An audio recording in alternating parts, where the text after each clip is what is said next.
కాచిగూడ తిలక్ నగర్లో నివాసం ఉంటున్నటువంటి ఆదర్శ్ సోమవారం 12 గంటల ప్రాంతంలో ఫ్యాన్కి హ్యాంగ్ చేసుకుని చనిపోయినటువంటి ఘటన చోటు చేసుకుంది. సంఘటన స్థలానికి చేరుకున్నటువంటి పోలీసులు కేసును నమోదు చేశారు. ప్రస్తుతము 3 సంవత్సరాల నుంచి పాలకుర్తికి చెందినటువంటి ఆదర్శ్ తల్లిదండ్రులతో ఇదే ఇంట్లో ఉంటూ క్యాబ్ డ్రైవర్గా పనిచేస్తున్నాడు. 3 సంవత్సరాల క్రితము తను ఒక అమ్మాయిని ప్రేమించానంటూ ఇంట్లో చెప్పడంతో తననే పెళ్లి చేసుకుంటాను అని కుటుంబ సభ్యులకి చెప్పిన తర్వాత అమ్మాయి ఇంటికి వెళ్ళి కుటుంబ సభ్యులు మాట్లాడారు. మార్చిలోనే వాళ్ళిద్దరికి ఎంగేజ్మెంట్ అంది. అయితే ఏప్రిల్ 13వ తారీఖు పెళ్లి ఉంది. పెళ్లికి పెళ్లి పనుల్లో కుటుంబ సభ్యులంతా ఆదర్శ్ తల్లి తండ్రి ఊర్లో ఎంతో ఘనంగా పెళ్లి చేయాలి, ఆదర్శ్ ఇంటికి చిన్నవాడు, 2 అమ్మాయిలకి పెళ్లి చేశాము, ఆదర్శ్ పెళ్లి ఘనంగా ఊర్లో చేస్తే అందరూ వస్తారు, లవ్ చేసినటువంటి అమ్మాయిని పెళ్లి చేస్తే హ్యాపీగా ఉంటాడు అని తల్లిదండ్రులు భావించి ఇప్పటికే పెళ్లి పనులు చేయడానికి పాలకుర్తి వెళ్లారు. అక్కడ వెడ్డింగ్ కార్డ్స్ అవన్నిటిని కూడా పంచుతూ పెళ్లి కార్యక్రమాలు చేస్తున్నారు. మరోవైపు ఆదర్శ్ ఆ అమ్మాయిని టెంపుల్కి రావాలి అంటూ సోమవారం వీడియో కాల్ మాట్లాడుతున్నప్పుడు అడిగినటువంటి సమయంలో అమ్మాయి తిరస్కరించింది. నేను బయటికి ఎక్కడికి రాను అని చెప్పడంతో తన మనస్తాపానికి గురి అయ్యి అప్పటికే మద్యం మత్తులో ఉన్నటువంటి ఆదర్శ్ నేను చనిపోతాను నువ్వు రాకపోతే అని సరదాగా బెదిరించడానికి ప్రయత్నం చేశాడు. అప్పుడు అక్కడ ఉన్నటువంటి ఐరన్ బాక్స్కి వైర్ని మెడకి చుట్టుకొని నేను చచ్చిపోతున్నాను అని వీడియో కాల్ చెప్పడంతో ఆ అమ్మాయి భయపడి వాళ్ళ నాన్న ఆదర్శ్ చచ్చిపోతా అని చెప్పేసి హ్యాంగ్ చేసుకుంటున్నాడు, వెంటనే వెళ్ళండి అని చెప్పడం. అప్పటికే ఆదర్శ్ ఇక్కడే ఉన్నటువంటి ఈ రూమ్లో ఉన్నటువంటి ఫ్యాన్ ఏదైతే ఉందో ఆ ఫ్యాన్ దగ్గర చైర్ వేసుకొని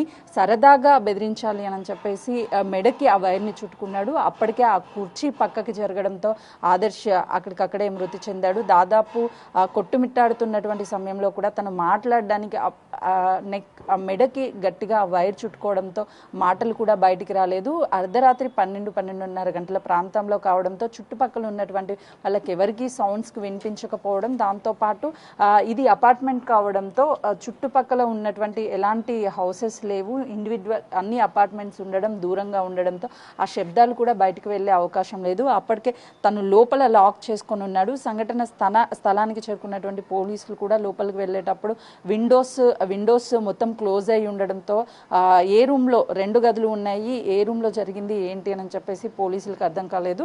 ఇక్కడ మెయిన్ ద్వారం ఏదైతే ఉందో ఈ డోర్కు ఉన్నటువంటి తాళాన్ని లోపల నుంచి బ్రేక్ చేసి లోపల గడియ పెట్టారు కాబట్టి లోపలికి వెళ్ళి అప్పటికే నిర్జీవంగా పడి ఉన్నటువంటి ఆదర్శ్ని ఫ్యాన్కి హ్యాంగ్ చేసుకొని ఉన్నటువంటి ఆదర్శ్ని కిందకి తీసి ఉస్మానియా హాస్పిటల్కి పంపించారు. తల్లిదండ్రులకి ఈ విషయం చెప్పడంతో కన్నీరు మున్నీరయ్యారు. పెళ్ళి ఇంకా 13వ తారీఖు ఉంది, ఇప్పటికే పెళ్లి పనులన్నీ కూడా చేశాము, కానీ ఆదర్శ్ ఇలా చనిపోతాడని అనుకోలేదు. తను సరదాగా అమ్మాయితో టెంపుల్కి రాకపోతే చనిపోతాను అని చెప్పినటువంటి ఆదర్శ్ ఆ చైర్ పక్కకి జరగడం వల్లే తనకి హ్యాంగ్ చేసుకుందాం అన్నటువంటి టైంలో ఆ తాడు మెడకి గట్టిగా బిగుసుకుపోవడంతో అక్కడికక్కడే మృతి చెందాడు.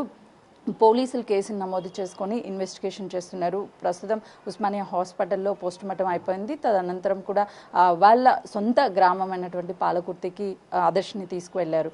ఎంతో అల్లారు ముద్దుగా పెంచుకున్నటువంటి ఆదర్శ్ క్షణిక ఆవేశంలో కేవలము అమ్మాయిని బెదిరించాలి, టెంపుల్కి రాదు అన్నందుకే అలా చేయాలి అనుకున్నటువంటి ఆదర్శ్ టైట్ అవడంతో మెడకు వేసుకున్నటువంటి వచ్చు అక్కడికక్కడే మృతి చెందినటువంటి ఘటన చోటు చేసుకుంది. మరోవైపు తల్లిదండ్రులు కూడా బోరున విలపిస్తున్నారు. ఆదర్శ్ ఇక లేడు, కొన్ని రోజుల్లోనే తన పెళ్లి చేసి ఎంతో హ్యాపీ లైఫ్ని ఇద్దాము అని అనుకుంటే ఇప్పుడు ఇలా జరగడం అనేది చాలా బాధాకరమని వాళ్ళ కుటుంబ సభ్యులు వ్యక్తం చేస్తున్నారు. ప్రస్తుతం అయితే ఎవరు అందుబాటులో లేరు. ఈ ఘటన జరిగిన తర్వాత అప్పటికే పోలీసులు వాళ్ళకి సమాచారం ఇవ్వడంతో పాలకుర్తి నుంచి వచ్చి తర్వాత ఉస్మానియా హాస్పిటల్కి వచ్చి పోస్టుమార్టం ప్రక్రియ అంతా కొనసాగిన తర్వాత సొంత గ్రామానికి తీసుకువెళ్లారు. కెమెరామెన్ వేణుతో సుజాత, కాచిగూడ.